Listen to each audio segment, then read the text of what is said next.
नमस्कार। कर्माबाई महाविद्यालय की भूगोल विषय की इस 32वीं क्लास में आप सभी का एक बार फिर स्वागत है। विद्यार्थियों, हम भूगोल के अंदर भू आकृति विज्ञान यानी भौतिक भूगोल के स्थल मंडल के ऊपर परिचर्चा कर रहे थे।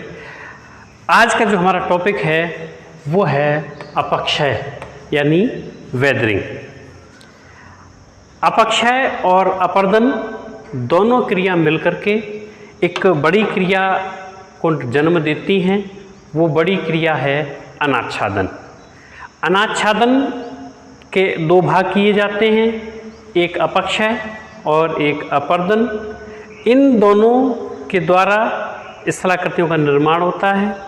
जहाँ अपक्षय से प्राप्त मलबा को अपर्दन के विभिन्न कारक एक स्थान से दूसरे स्थान पर परिवहन द्वारा पहुंचाते हैं, फिर उनका निक्षेपण करते हैं। इसके अलावा अपर्दन के कारक चट्टानों को घिसकर उनको काट छाँट कर एक स्थान से अन्यत्र दूसरे स्थान पर स्थानांतरित कर देते हैं, जिसके फलस्वरूप स्थलाकृतियों का निर्माण होता है।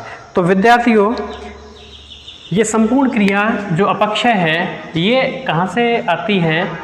सबसे बड़ी क्रिया है अनाच्छादन, डेन्यूडेशन, है ना। इसको इंग्लिश में कहते हैं डेन्यूडेशन।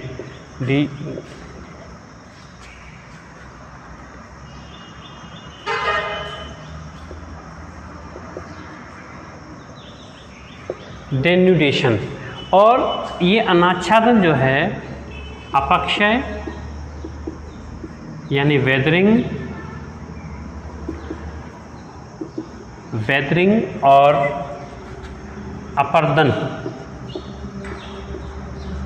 अपर्दन यानी कि इरोजन,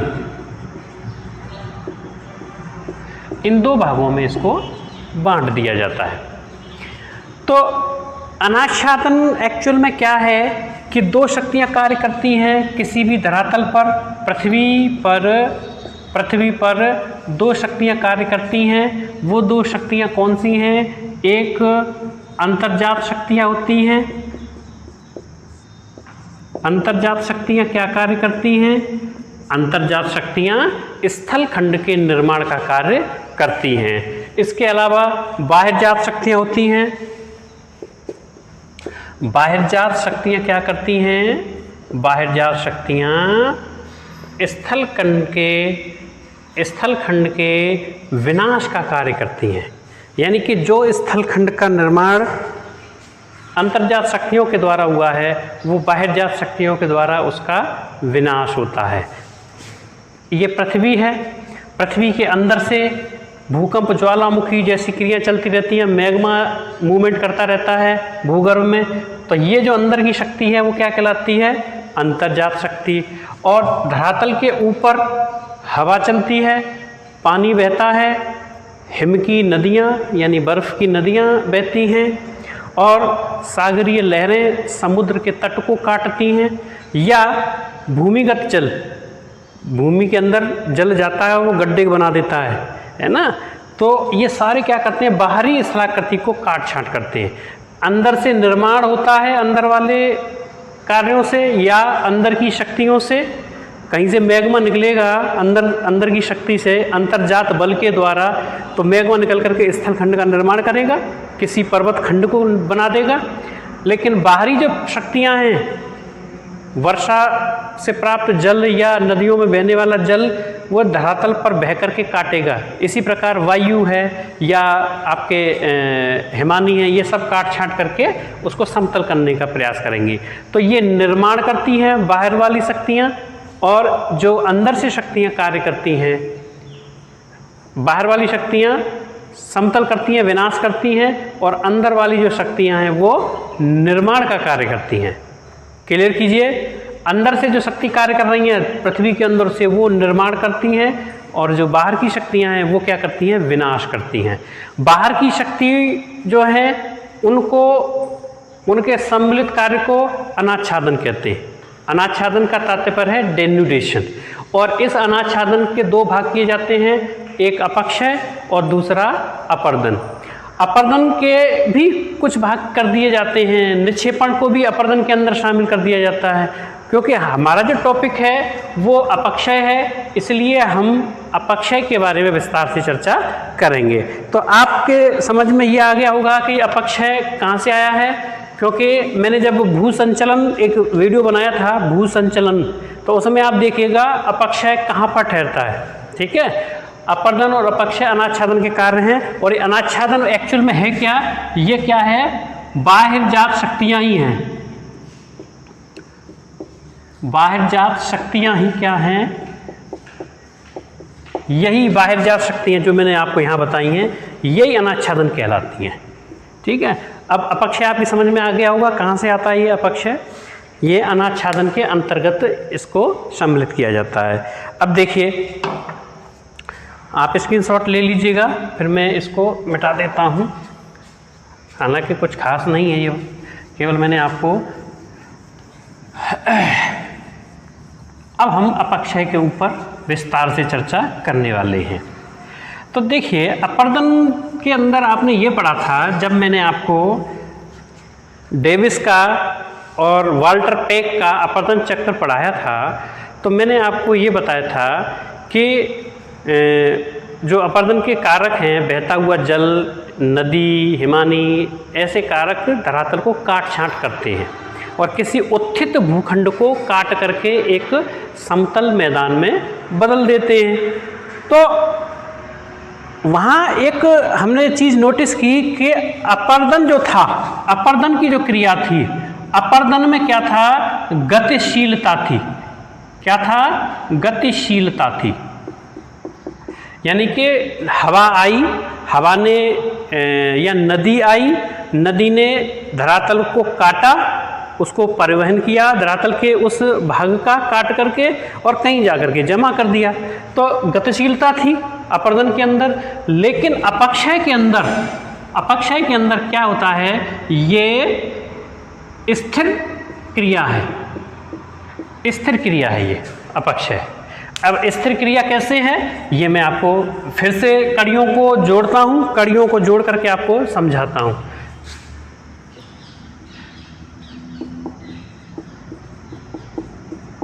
बाह्यजात शक्तियाँ जो धरातल पर कार्य करती हैं, बाह्यजात शक्तियों के द्वारा अनाच्छादन का कार्य होता है। अभी डिस्कस किया हमने, बाह्यजात शक्तियों के द्वारा अनाच्छादन का कार्य होता है। अनाच्छादन क्या होता है, अनाच्छादन में अपक्षय और अपर्दन दोनों को सम्मिलित किया जाता है। ठीक है,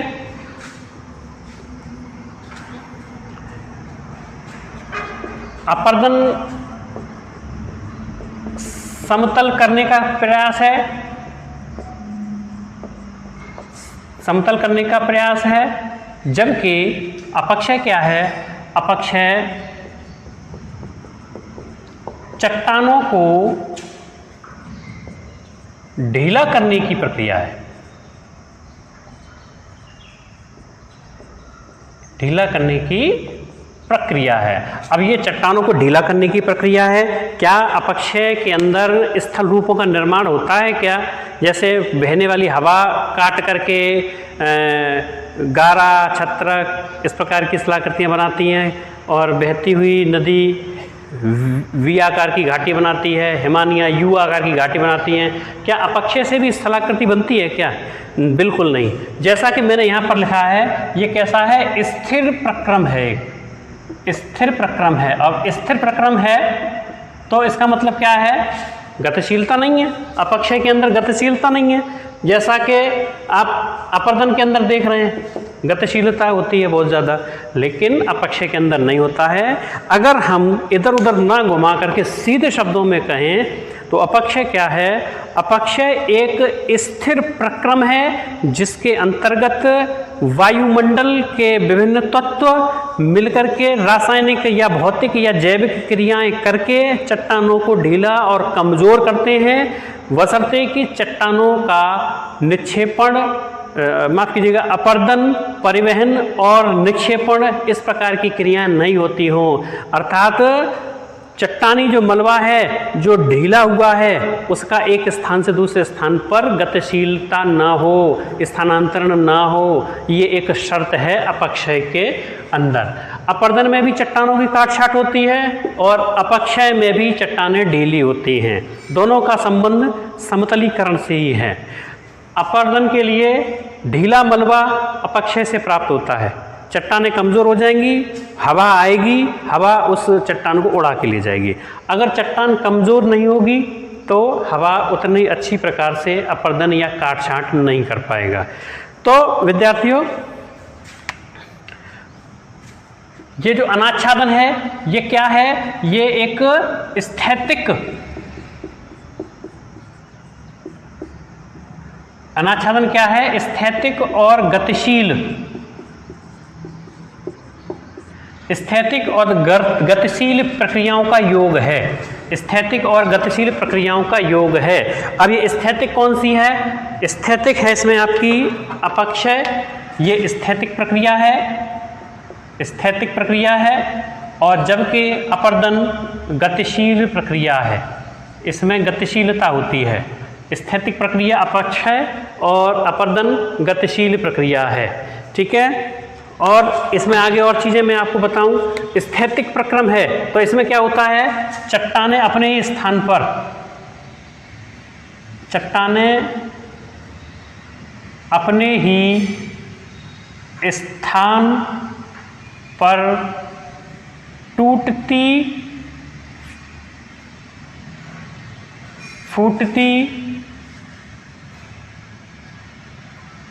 फूटती रहती हैं। ये शर्त है किसकी? स्थैतिक प्रक्रम की, यानी अपक्षय की। जबकि अपर्दन में गतिशीलता है तो यहाँ की क्या शर्त है कि जो स्थैतिक प्रक्रम द्वारा जो प्राप्त मलबा है, ये जो मलबा है, यहाँ मैं लिख देता हूँ, स्थैतिक प्रक्रिया, स्थैतिक प्रक्रिया क्या है? अपक्षय। स्थैतिक प्रक्रिया द्वारा प्राप्त शैल मलबा का तथा धरातल पर उपलब्ध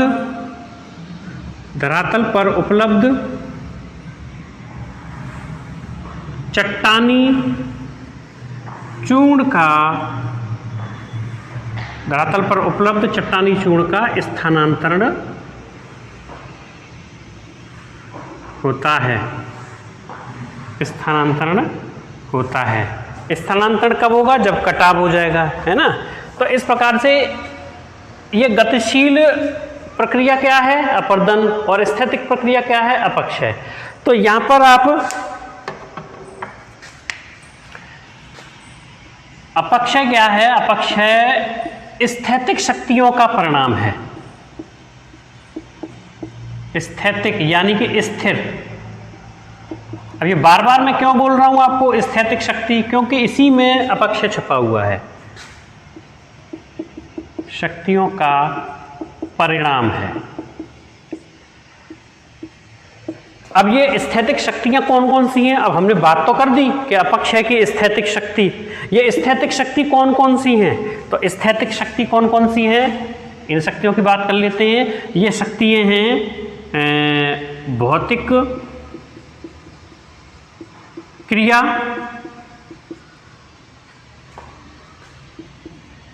दूसरी रासायनिक क्रिया,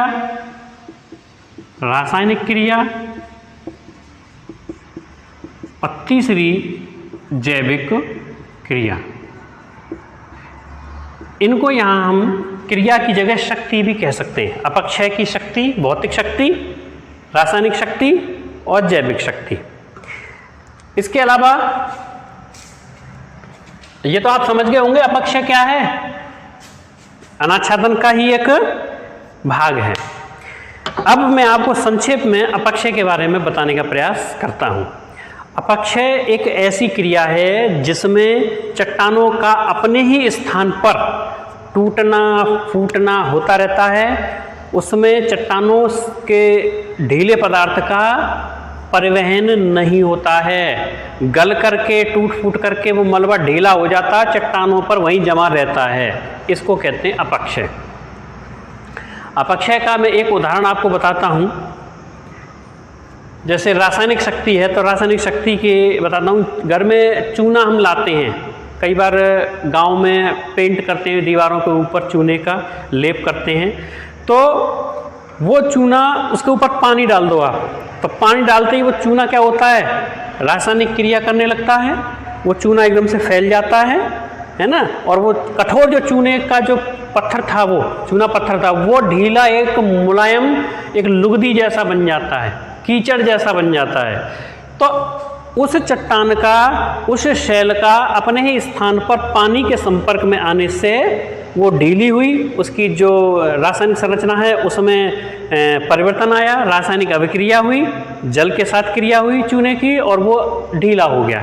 इसी प्रकार से चट्टानों में भी बहुत से खनिज तत्व ऐसे होते हैं जो जल के संपर्क में या वायु में उपस्थित विभिन्न गैसों के संपर्क में आकर के वो कमज़ोर पड़ जाते हैं।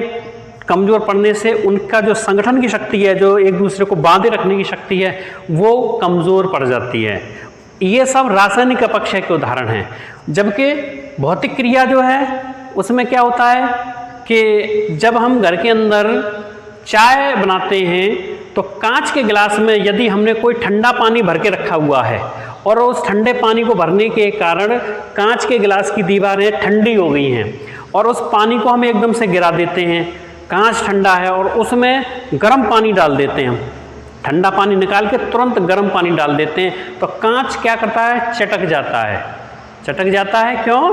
क्योंकि उसमें भौतिक क्रिया होती है, तापमान के कारण वो कांच के गिलास की दीवारें सिकुड़ती हैं और फैलती हैं, जिसके कारण कांच के अंदर प्रत्यास्थता तो है नहीं, लचीलापन तो है नहीं, रबड़ की तरह खिंच तो सकता नहीं है, लेकिन जब बल लगेगा, उसमें ताकत लगेगी तापमान के कारण, जब कांच फैलेगा या सिकुड़ेगा तो तनाव बल के कारण उसमें क्रैक पड़ जाएंगे, टूट जाएगा, तो वो कमज़ोर कर देगा कांच के गिलास को, वो टूट जाएगा। यही सिस्टम चट्टानों के ऊपर कार्य करता है। तो ये भौतिक क्रिया बता दी मैंने। जैविक क्रिया में क्या होता है कि पेड़ पौधे अपनी जड़ों के माध्यम से, या बहुत से छोटे मोटे कीड़े मकोड़े बिलों में रहते हैं, बिलों में जा कर के वो खोद करके मिट्टी को बाहर इकट्ठा करते रहते हैं, तो वो क्या है, वो जैविक क्रिया है। तो इस प्रकार से विद्यार्थियों, ये शक्तियाँ हैं जो अपक्षय की स्थैतिक शक्तियाँ हैं, वो 3 होती हैं, और इन 3 के आधार पर ही अपक्षय को 3 भागों में बांट दिया जाता है, जिनकी की चर्चा हम अभी करेंगे। तो स्थिर प्रक्रम है अपक्षय। बाह्यजात शक्तियों में अनाच्छादन के 2 भाग किए, जिसमें अपक्षय यहाँ बैठा हुआ है। ये सब मैं आपको बता चुका हूँ। अपक्षय चट्टानों के अपने स्थान पर टूटना फूटना होता है, परिवहन नहीं होना चाहिए मलबा का, ये विशेष शर्त है। अपक्षय की शर्त है कि अब जो कमज़ोर हुआ है मलबा, उसका परिवहन नहीं होना चाहिए। अच्छा, अपक्षय स्थैतिक शक्ति है। कौन कौन शक्तियाँ हैं, ये यहाँ पर हमने चर्चा में लेकर के आए। अच्छा, और जो अपक्षय की जो संपादन क्रिया है, संपादन क्रिया इन शक्तियों के कारण होती है। अपक्षय की क्रिया है, उसका संपादन कैसे होता है, इन शक्तियों के कारण। तो एक बार स्क्रीनशॉट ले लीजिएगा, फिर हम आगे और बढ़ते हैं। मैं इसको मिटा करके फिर आगे आपको अपक्षय के बारे में और 2 बातें बताने का प्रयास करता हूँ।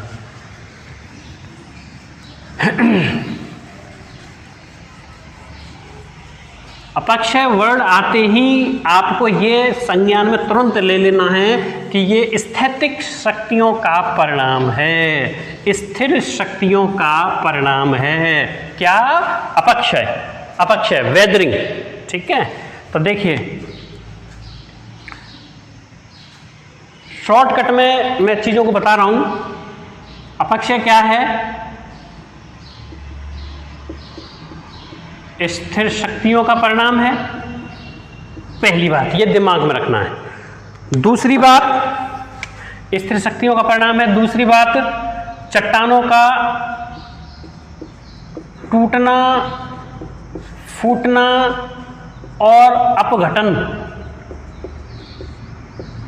चट्टानों का टूटना, फूटना और अपघटन की क्रिया होती है।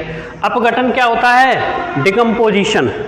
डिकम्पोजिशन, कोई जीव जंतु मर जाता है तो वो मर करके सड़ता रहता है, गलता रहता है, तो जो सड़ना गलना होता है ना, उसको कहते हैं अपघटन। उस क्रिया को कहते हैं अपघटन। उसकी बॉडी जो है, किसी जीव की बॉडी वायुमंडल में उपस्थित या धरातल पर उपस्थित अन्य तत्वों के साथ रासायनिक क्रिया करती है जिससे कि वो सड़ती है, स्मेल आती है, तो उसको अपघटन कहते हैं। अपघटन में जो परजीवी होते हैं वो उसको भोजन के रूप में प्राप्त करते हैं। तो ऐसी चट्टानों में भी अपघटन होता है, वो अपने डिकम्पोजिशन उसमें होता रहता है। और टूटना फूटना, इसमें अपर्दन के, नदियों के या उनके द्वारा टूटना फूटना नहीं है। जैसे प्लकिंग करती है हिमानी, उत्पाटन की क्रिया करती है, उस तरीके का टूटना फूटना नहीं है। ये टूटना फूटना है चट्टानों के फैलने और सिकुड़ने के कारण। तापमान के कारण चट्टान फैल जाएगी और तापमान कम होने पर वो चट्टान सिकुड़ जाएगी। तो उस तरीके से टूटना फूटना जो है इसके अंदर आता है। और आगे की बात, इसमें जो पदार्थ स्थिर शक्तियों के द्वारा जो टूटन फूटन या अपघटन की क्रिया हुई है, वो उससे क्या होगा? पदार्थ ढीले हो जाएंगे। लेकिन ढीले पदार्थों का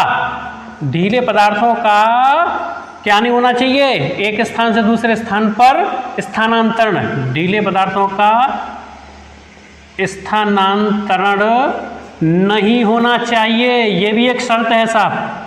अपक्षय के अंदर ये भी एक शर्त है कि ढीले पदार्थों का स्थानांतरण नहीं होना चाहिए। और अर्थात बिना स्थान बदले, मैं यहाँ ये लिख देता हूँ, बिना स्थान बदले। बिना स्थान बदले आप समझ जाइए कि स्थान परिवर्तन नहीं होगा। जो पदार्थ जहाँ पड़ा है वहीं पर सड़ता गलता रहेगा, वहीं पर फैलता रहेगा। जो भी कम परिवर्तन आएगा चट्टान में वो उसी स्थान पर आएगी, इसका मतलब ये है। इसके अलावा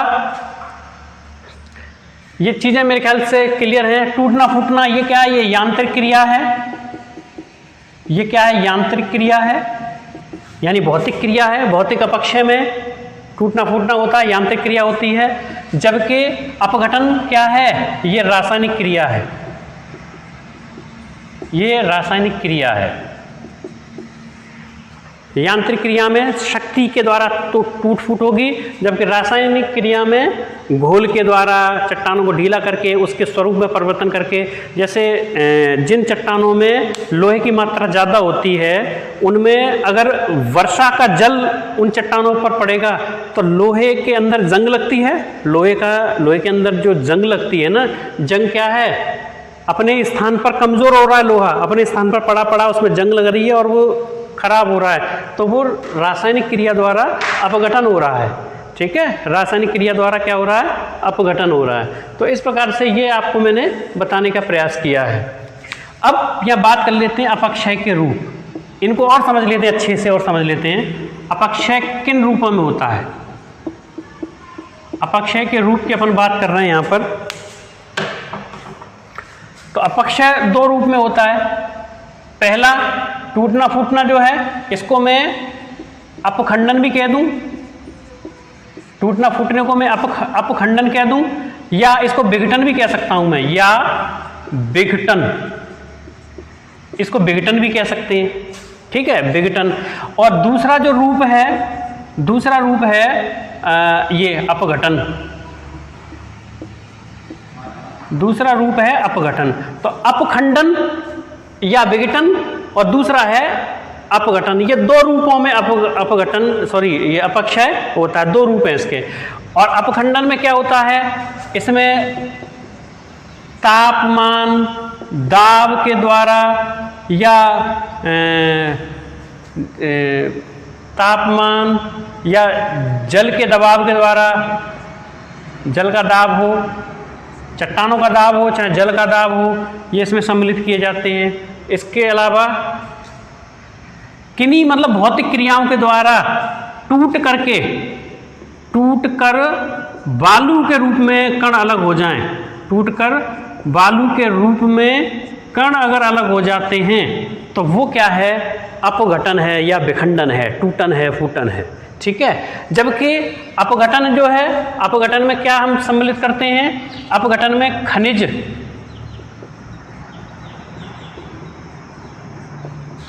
खनिज तत्वों का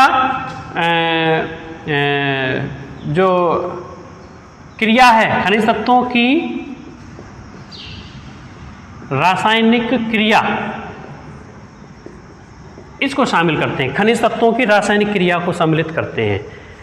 और एक बहुत ही महत्वपूर्ण बात आपको मैं बता दूं यहाँ पर, जो अधिकांश विद्यार्थी गलती करते हैं कि अपखंडन या विघटन में, मान लीजिएगा यह कोई चट्टान है मेरे पास या कोई पत्थर है, इसको मैं 2 टुकड़ों में तोड़ देता हूँ, तो इसके अंदर जो खनिजों का जो अनुपात है, खनिज तत्वों का जो अनुपात है या जो तत्व इसके अंदर हैं वो वैसे ही रहेंगे, उनके अनुपात में कोई परिवर्तन नहीं आएगा।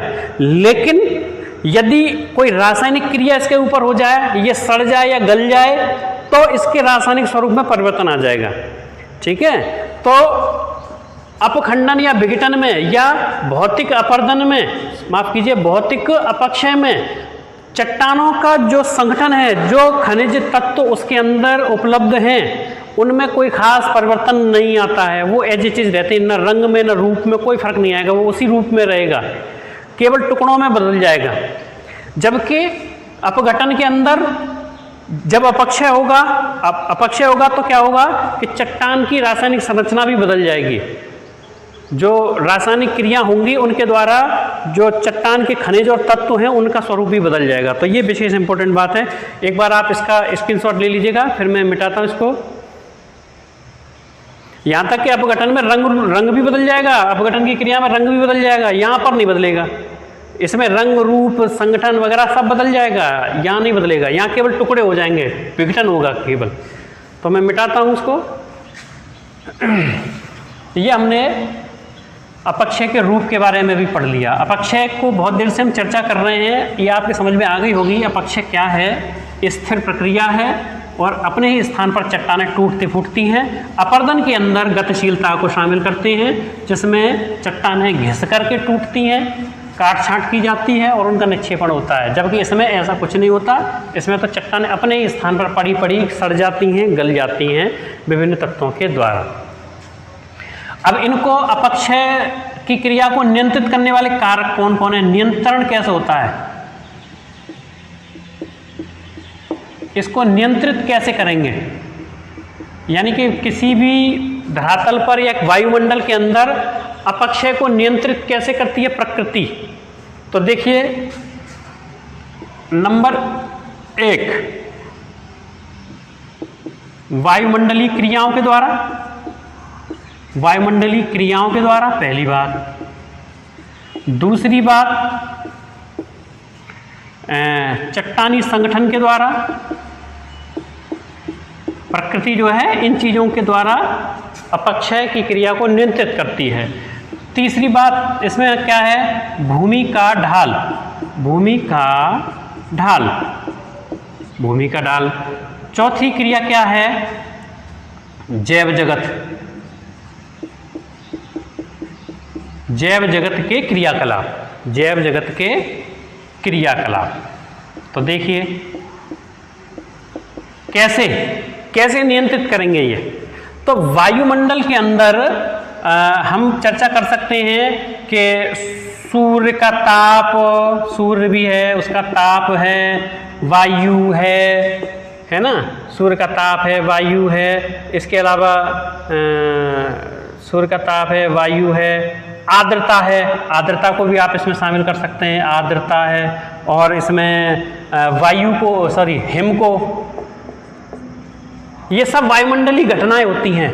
ये सब क्या करेंगी? चट्टानों को फैलाएंगी, सिकुड़ाएंगी, इस तरीके की क्रिया करेंगी। तो इससे क्या होगा? वायुमंडलीय क्रियाएं। चट्टानों का संगठन, कठोर चट्टान और मुलायम चट्टान। अब आप देख लीजिएगा यहाँ पर कठोर चट्टान और मुलायम चट्टान।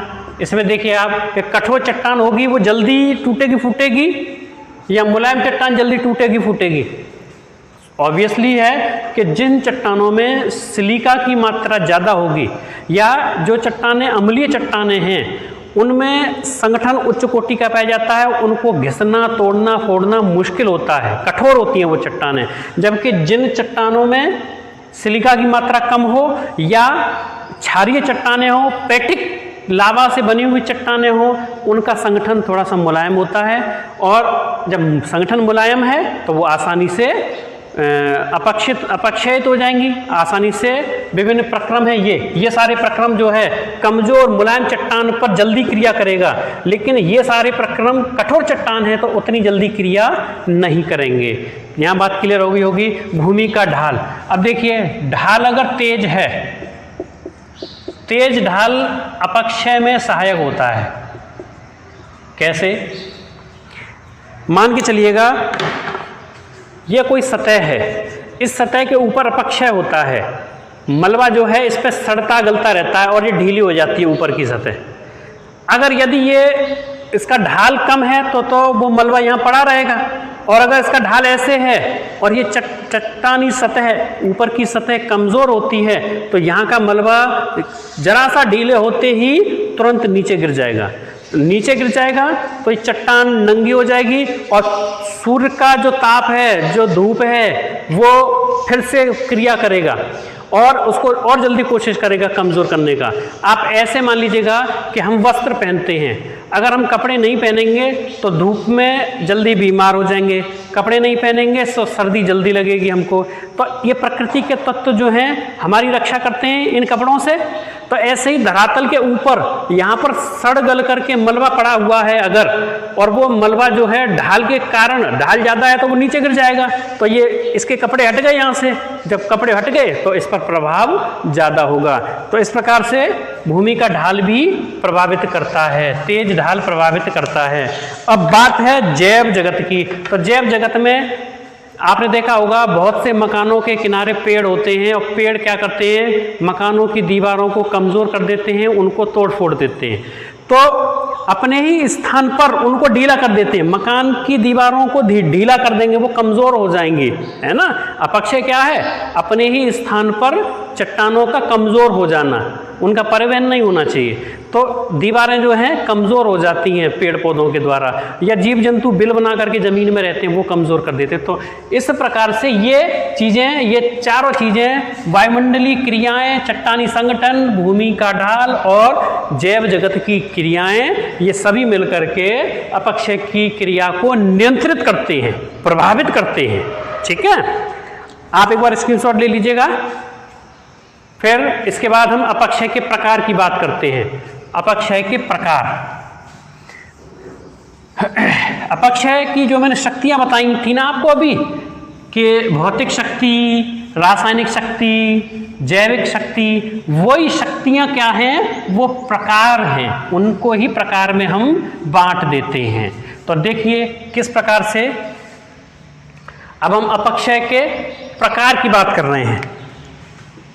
अपक्षय के प्रकार, अपक्षय को हम 3 भागों में बांट सकते हैं।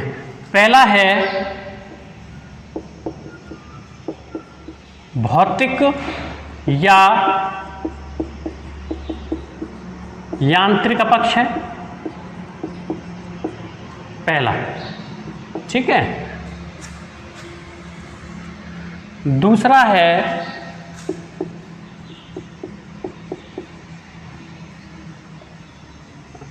रासायनिक अपक्षय, रासायनिक अपक्षय। तीसरा है जैविक अपक्षय।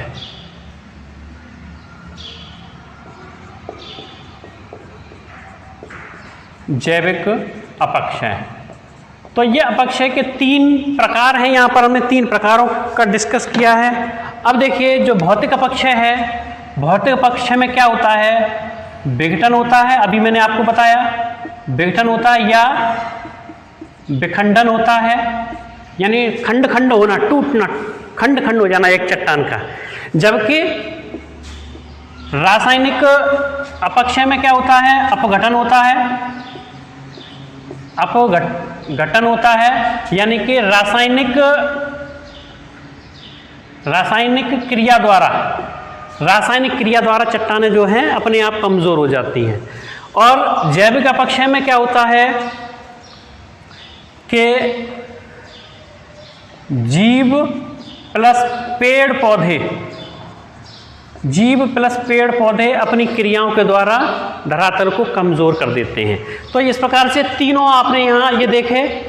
भौतिक या यांत्रिक अपक्षय को थोड़ा सा और डिस्कस कर लेते हैं। इसमें देखो कौन कौन से तत्व हैं जो ज़्यादा प्रभावित करते हैं। अभी थोड़ी देर पहले भी बताया मैंने, तापमान, दूसरा तुषार क्रिया,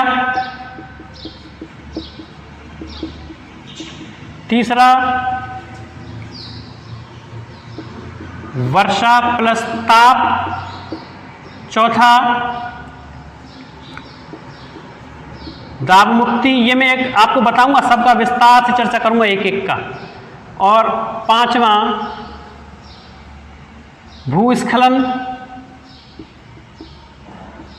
भूस्खलन, और छठा ताप और वायु,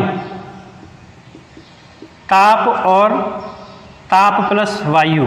यहाँ मैंने वर्षा प्लस ताप लिखा है, यहाँ पर ताप और वायु। यहाँ तापमान के साथ वर्षा को जोड़ा है मैंने, और यहाँ पर तापमान के साथ वायु को जोड़ा है। तो इन सब के द्वारा विघटन या टूटन फूटन या विखंडन होता है अपने ही स्थान पर चट्टानों का। कैसे होता है यहाँ पर हम समझ लेते हैं। देखिए, तापमान के द्वारा क्या होगा, चट्टानें फैल जाती हैं, फैलती और सिकुड़ती हैं। चट्टानें क्या करती हैं, फैलती और सिकुड़ती हैं। अब देखिए, दिन में धूप पड़ रही है बहुत ज़्यादा, धूप पड़ते समय चट्टानों की ऊपरी सतह जो है फैल जाएगी, बहुत ज़्यादा चट्टानें गर्म होकर के फैल जाती हैं। और रात्रि के समय वही चट्टानें फिर ठंडी होकर के सिकुड़ने लगती हैं। तो फैलने और सिकुड़ने से क्या होगा, चट्टानों में विखंडन होगा, टूटन होगा। ठीक है, अपखंडन होगा, विखंडन होगा। अपखंडन हो या विखंडन हो या विघटन हो, एक ही बात है सब। ठीक है, तो तापमान का प्रभाव आपने समझ लिया, फैलेंगी सिकुड़ेंगी चट्टानें, उससे टूट जाएंगी। तुषार क्रिया क्या होती है कि जब वर्षा का जल या ऊपर से पड़ने वाली ओस का जल चट्टानों की संधियों में चला जाता है, और रात्रि में अधिक सर्दी पड़ने के कारण वो चट्टानों की संधि में जाकर के जम जाता है। जमने के बाद में जल का आकार अधिक हो जाता है, जल जो है अधिक आकार जगह को घेरेगा। जमने के बाद में तो उस जब जगह को घेरेगा तो वो दबाव बनाएगा चट्टानों के ऊपर, जब दबाव बनाएगा तो चट्टानें अपने आप टूट जाएंगी। आप देखिए, कभी अनुभव किया हो, किसी बेटियां घर में फ्रिज के अंदर बर्फ़ जमाती हैं, फ्रीजर को खोलती हैं, उसमें कटोरा में पानी लाती हैं, पानी ला करके उसमें रख देती हैं। जब पानी लेके आती हैं तो उनको ये लगता है कि कटोरा के अंदर पानी बड़ा कम है, बहुत कम है, ये बर्फ़ कम जमेगी। पूरा भर के लाती हैं तो वो फैलता है, तो पानी कम है। और वो जब बाद में 10-12 घंटे बाद जब फ्रीजर को खोल के उस कटोरा को जमी हुई बर्फ़ के रूप में निकालती हैं तो उनको एहसास होता है कि पानी तो मैंने कम रखा था, लेकिन ये बर्फ़ ऊपर तक कैसे भर गई, ये कटोरा ऊपर तक कैसे भर गया, पानी तो कम था इसमें। तो साफ सी बात है कि बर्फ़ जो है आकार अधिक, बर्फ़ का आकार अधिक होता है, जमने के बाद में आकार अधिक हो जाता है। ठीक है, पानी का। तो इसलिए जब आकार अधिक हो जाता है तो चट्टानों पर दबाव बनता है और वो ताकत से टूट जाती हैं। देखिए, जो पाइपलाइनें होती हैं जो हिम क्षेत्रों में होके गुजरती हैं, जिनमें होके पानी जाता है पाइपलाइन के अंदर होके, तो पानी की पाइपें क्या होती हैं, जम जाती हैं, पानी जम जाता है उसके अंदर, और जमने से वो टूट जाती हैं, फट जाती हैं, क्योंकि पानी जब बर्फ़ में बदलता है तो वो दबाव बनाता है, अंदर से जगह ज़्यादा घेरता है, इसलिए। तो यही चट्टानों में क्रिया होती है। तो तुषार क्रिया क्या है, चट्टानों की संधियों में जल का जमाव, चट्टानों की संधि में क्या है, जल का जमाव, उसको कहते हैं तुषार क्रिया। अब वर्षा और तापमान की बात करते हैं। मान के चलिएगा धूप में चट्टान जो है तप रही है और शाम को 3 या 4 बजे करीब एकदम से वर्षा आ जाती है, बारिश आ जाती है एकदम से। तो बारिश आ जाएगी तो चट्टान जो है उससे तुरंत ठंडी होगी, है ना। तो इसी कारण से क्या होता है, चट्टानें जो हैं चटक जाती हैं, उनमें दरारें पड़ जाती हैं, टूटन फूटन पड़ जाती है, हो जाती हैं। तो इस प्रकार से गर्म चट्टानों पर क्या हो जाए, गर्म चट्टानों पर वर्षा हो जाए तो क्या हो जाएगा, चट्टानें एकदम से ठंडी होंगी। जैसे गिलास का उदाहरण बताया था मैंने थोड़ी देर पहले, ठंडे पानी के गिलास में पानी को फैला कर गर्म पानी भर दो एकदम से तो वो भी चटक जाता है। तो ये क्रिया यहाँ पर होती है, गर्म चट्टानों पर वर्षा का जल आता है तो वो चटक जाती हैं, टूट जाती हैं। दाब मुक्ति, मान लीजिएगा अपर्दन के कारक घिस रहे हैं चट्टानों को ऊपर से, नदी जो है घिस रही है ऊपर से। अपर्दन के कारक कौन है, वायु, नदी, हिम, यही तो सब हैं, भूमिगत जल या सागरी लहरें। तो वायु या नदी या वायु ऊपर से घिस रहे हैं चट्टानों को घिसेंगे, घिस करके इसका परिवहन कर देंगे, मलबा को एक स्थान से दूसरे स्थान पर ले जाएंगे बहा करके। यहाँ की चट्टानों के ऊपर से भार यानी वजन हटता चला जाएगा, यानी जो दबाव था ना ऊपर से इस चट्टान पर वो हटता जा रहा है और वो कम होता जा रहा है, यानी कि दाब मुक्ति होती जा रही है, दाब मुक्ति होती जा रही है। जब दाब मुक्ति हो जाएगी तो अंदर से चट्टानें फिर ऊपर आ जाएंगी, अंदर से चट्टानें ऊपर आ जाएंगी जल्दी से, और ऊपर चट्टानें आ जाएंगी तो उन पर फिर ये भौतिक और यांत्रिक क्रियाएं प्रभावी हो जाएंगी। यानी कि यहाँ मैं लिख देता हूँ, अपर्दन द्वारा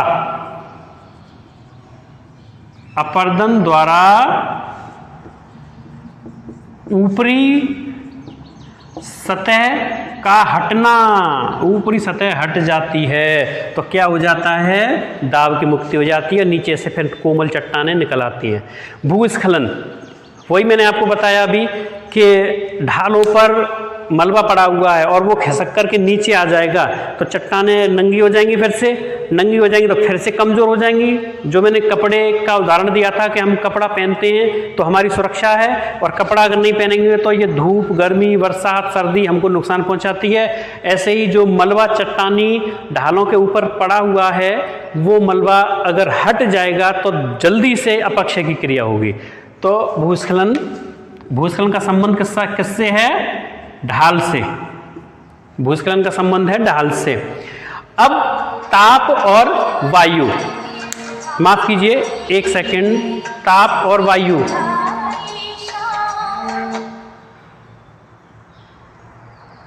ताप और वायु की अपन बात कर रहे हैं। यहाँ अभी फोन आ गया था बीच में, मैंने फ्लाइट मोड पे नहीं रखा था।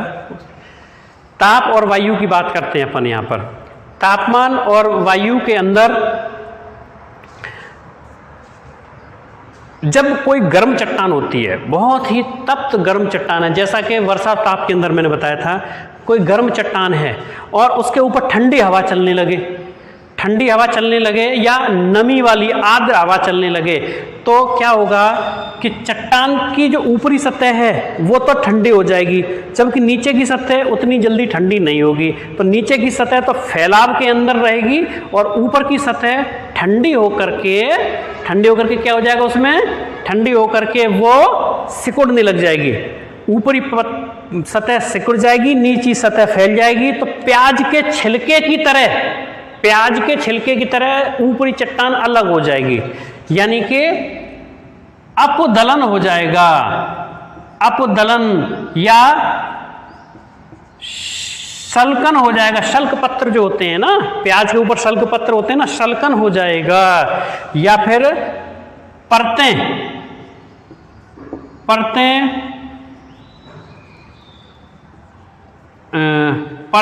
हट जाएंगी, यानी इस प्रकार की क्रिया हो जाएगी। तो ये क्या है, ये प्रभाव किसका है, ताप का और वायु का। तो विद्यार्थियों ये भौतिक या यांत्रिक अपक्षय हमने डिस्कस किया है। अब आगे हम कर लेते हैं रासायनिक अपक्षय। रासायनिक अपक्षय में देखिएगा कौन कौन सी क्रिया होती हैं। नंबर 1, पहली क्रिया कार्बोनेटीकरण।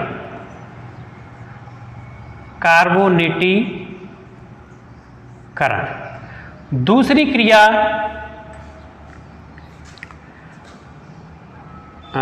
ऑक्सीकरण। ये रासायनिक क्रियाएं हैं सब। तीसरी क्रिया हाइड्रेशन, हाइड्रेशन। चौथी क्रिया हाइड्रेशन और विलयन, विलयन या घोलीकरण। और एक पांचवी क्रिया सिलिका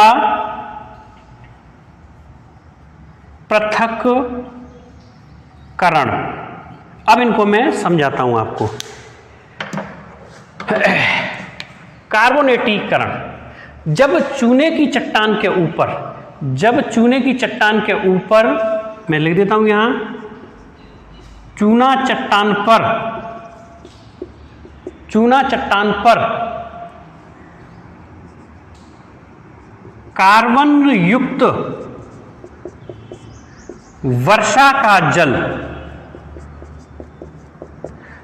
चूना चट्टान पर कार्बन युक्त, वायुमंडल में कार्बन डाइऑक्साइड गैस है ना, बारिश होती है, कार्बन डाइऑक्साइड गैस को वर्षा का पानी घोल के लाएगा अपने साथ और चूने की चट्टानों पर गिरेगा। तो चूने की चट्टानों पर गिरने से क्या होगा कि कार्बोनेटीकरण की क्रिया होगी।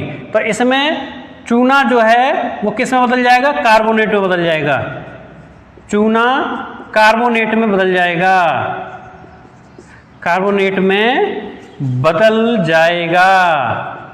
और कार्बोनेट में बदल जाएगा तो कैसी हो जाएगी, चट्टान ढीली हो जाएगी। और चट्टान ढीली हो जाएगी तो क्या होगा। और दूसरी बात भी देखिए कि जब कार्बन डाइऑक्साइड गैस जब मिलेगी जल के साथ, चूना के साथ, तो वो अम्लीय गुण की प्रकृति में बदल जाएगी, वो अम्ल बन जाएगा, उसका अम्ल बन जाएगा, एसिड का रूप ले लेगा फिर वो। और एसिड बन जाएगा तो एसिड तो आप जानते हो कितना खतरनाक होता है।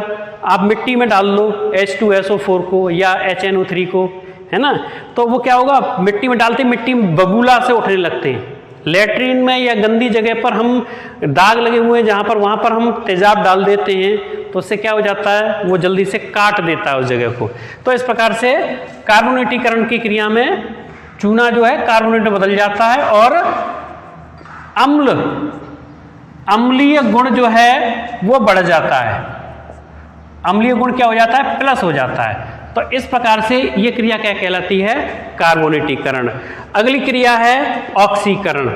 ऑक्सीकरण क्या होता है, जब किसी चट्टान में लोहे के गुण हैं, किसी चट्टान में लोहांश की मात्रा अधिक है, तो लोहांश की मात्रा से क्या होगा कि उस चट्टान में जंग लगने की प्रक्रिया हो जाएगी। यानी कि लोहांश युक्त चट्टानों में जल की क्रिया द्वारा, जल की क्रिया द्वारा क्या हो जाएगा, जल की क्रिया द्वारा रासायनिक क्रिया होगी। यानी कि जैसे लोहे के ऊपर जंग लगती है ना, लोहे के ऊपर पानी डालते हैं तो पानी डालने से जंग लग जाती है। कोई भी चीज़ बरसातों में हम बाहर छोड़ देते हैं तो उस पर धीरे धीरे जंग लगना शुरू हो जाती है पानी के संपर्क में, है ना। तो लोहे को जंग में बदलने की क्रिया क्या कहलाती है, ऑक्सीकरण कहलाता है। उस क्रिया को ऑक्सीकरण कहते हैं, जिसमें हाइड्रोजन गैस मुक्त होती है। तो लोहांश युक्त चट्टानों में जल की क्रिया होती है और इससे क्या होता है, जंग लगने की क्रिया होती है। इसको कहते हैं हम ऑक्सीकरण। जंग जो है किसी लोहे में लगती है, अपने स्थान पर पड़ा पड़ा लोहा गलता रहता है कि नहीं गलता रहता है, तो अपक्षय क्या है, अपने स्थान पर चट्टानों का गलना होता है ना। तो इस प्रकार से ऑक्सीकरण। अब हाइड्रेशन, हाइड्रेशन के अंदर क्या होता है कि इसको जल योजन भी कहते हैं, जल योजन क्रिया भी कहते हैं। एक इसके लिए टर्म है हिंदी में जल योजन, जो कि आपको अच्छे से समझ में आ जाएगा, बच्चे कुछ जल योजन के रूप में पढ़ते हैं। तो जल योजन से क्या होता है कि इसमें जो जल की क्रिया है, यानी कि चूना क्या करता है, चूना पानी को सोख लेता है, पानी को सोख लेता है, चूना पानी को सोख लेता है। अब चूना पानी को सोख लेगा तो क्या हो जाएगा, कमज़ोर हो जाएगा कि नहीं हो जाएगा। कोई मिट्टी का डेला है, उसको एक कोने को पानी में डुबो दो आप, तब पूरे पानी को खींच लेगा मिट्टी का डेला, है ना। केशकत्व के गुण के कारण एक कण दूसरे कण को नमी प्रदान करता जाएगा और वो पूरा पानी जो है वो मिट्टी का जो डेल है या एक टुकड़ा है वो सोख लेगा। चूने के ऊपर आप डाल दो पानी को तो वो क्या होगा, वो सोख लेगा और कमज़ोर हो जाएगा। तो उसको क्या कहते हैं, चूना पानी को सोखता है, उसको क्या कहते हैं, जल योजन या हाइड्रेशन की क्रिया कहते हैं। चट्टानें जो है जल को सोख लेती हैं और अपने आकार में वृद्धि कर लेती हैं और वो कमज़ोर हो जाती हैं, उसको कहते हैं हाइड्रेशन। विलयन, कोई भी रासायनिक क्रिया के बाद जैसे जल बह के जा रहा है किसी भी चट्टान के ऊपर होकर के, तो वो क्या करेगा, वो चट्टानों के जो खनिज तत्व हैं उनको घोल लेगा, उनको क्या बना देगा, विलयन के रूप में बदल देगा, यानी कि घोल कर कमज़ोर कर देगा, घोल देगा और घोल करके कमज़ोर कर देगा। इसमें परिवहन नहीं होगा, ये ध्यान रखेंगे। घोलीकरण की क्रिया अपर्दन में भी होती है। बहता जल गोलीकरण करता है, विलयन बनाता है और ले जाता है अपने साथ बहा करके। इसमें बहा करके साथ नहीं ले जाता, गोलीकरण होगा और दोबारा से फिर वहीं जमाव हो जाएगा, है ना। गोलीकरण होगा फिर वहीं जमाव हो जाएगा, तो इससे चट्टानें कमज़ोर हो जाती हैं। अच्छा, इसके अलावा सिलिका पृथक्करण। सिलिका आप देखिए, घरों को मकानों को बनाते हैं तो सीमेंट का प्रयोग करते हैं। सीमेंट एक्चुअली क्या है, वो सिलिका की मात्रा ही है एक तरीके से। सिलिका जो है जल के साथ क्रिया करके वो ठोस हो जाती है, उसके साथ चूना वगैरह ये भी मिला दिए जाते हैं, ये रासायनिक क्रिया का प्रोसेस है। तो सिलिका एक ऐसा तत्व है जो चट्टानों में कठोरता प्रदान करता है, और यदि घोल करके अपर्दन द्वारा सिलिका अलग हो जाए तो चट्टान कमज़ोर हो जाएगी, और चट्टान कमज़ोर हो जाएगी तो उसी को कहते हैं, सिलिका को अलग होने को कहते हैं सिलिका पृथक्करण। और कमज़ोर चट्टान बहुत जल्दी अपक्षय करती है, अपर्दन भी करती है और अपक्षय भी करती है, क्योंकि हम अपक्षय को पढ़ा रहे हैं, अपक्षय टॉपिक है हमारा, ठीक है। तो सिलिका पृथक्करण, इसमें क्या होता है, सिलिका जो है चट्टानों से अलग होता है, सिलिका जो है चट्टानों से अलग होता है। तो इस प्रकार से ये हमने रासायनिक अपक्षय की बात की। अब हम जैविक अपक्षय की यहाँ चर्चा कर लेते हैं। तो देखिए, जैविक अपक्षय की चर्चा अपन करते हैं। तो जैविक अपक्षय को 3 भागों में बांटा जाता है। इधर जगह नहीं है, चलिए मैं 3 भाग बना देता हूँ, इसको यहाँ लिख देता हूँ। पहला है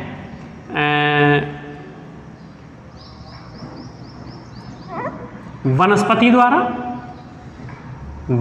द्वारा, दूसरा है जंतुओं द्वारा,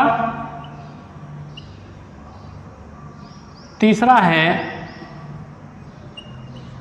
मानव द्वारा। ये मैंने यहाँ पर दर्शा दिया, ठीक है साहब। ये 3 है इसके पार्ट, वनस्पति द्वारा, जंतु द्वारा और मानव द्वारा। इस अपक्षय के 3 भाग हैं, भौतिक अपक्षय, रासायनिक अपक्षय और जैविक अपक्षय। जैविक अपक्षय मैंने यहाँ दिखा दिया है, जिसमें वनस्पतियों द्वारा, जंतुओं द्वारा, मानव द्वारा अपक्षय की क्रिया की जाती है। तो वनस्पति द्वारा हम बात कर रहे हैं। वनस्पति की जो जड़ें हैं, पेड़ पौधों की जड़ें हैं, वो चट्टानों में या धरातल के अंदर प्रवेश कर जाती हैं। आपने देखा होगा कि बहुत सी दीवारों के ऊपर पीपल का पेड़ उग जाता है, कठोर चट्टानों में भी पेड़ उग जाते हैं। तो उनकी जड़ें चट्टानों में जाकर के ताकत से उनको तोड़ती फोड़ती रहती हैं और अपनी जगह बना करके उसको, चट्टान को कमज़ोर कर देती हैं। तो ये यांत्रिक क्रिया हो गई, ये भौतिक विधि से तोड़ा चट्टानों को। इसी प्रकार से उन जड़ों में कुछ रासायनिक पदार्थ निकलते रहते हैं, रासायनिक चिपचिपे तत्व रहते हैं उन जड़ों में। वो क्या करते हैं, वो रासायनिक क्रिया कर देते हैं, चट्टानों को ढीला कर देते हैं, कमज़ोर कर देते हैं। तो भौतिक रूप से ताकत से भी चट्टानों को तोड़ती हैं जड़ें, और उनसे निकलने वाले जो चिपचिपे पदार्थ हैं उनसे भी प्रभाव पड़ता है।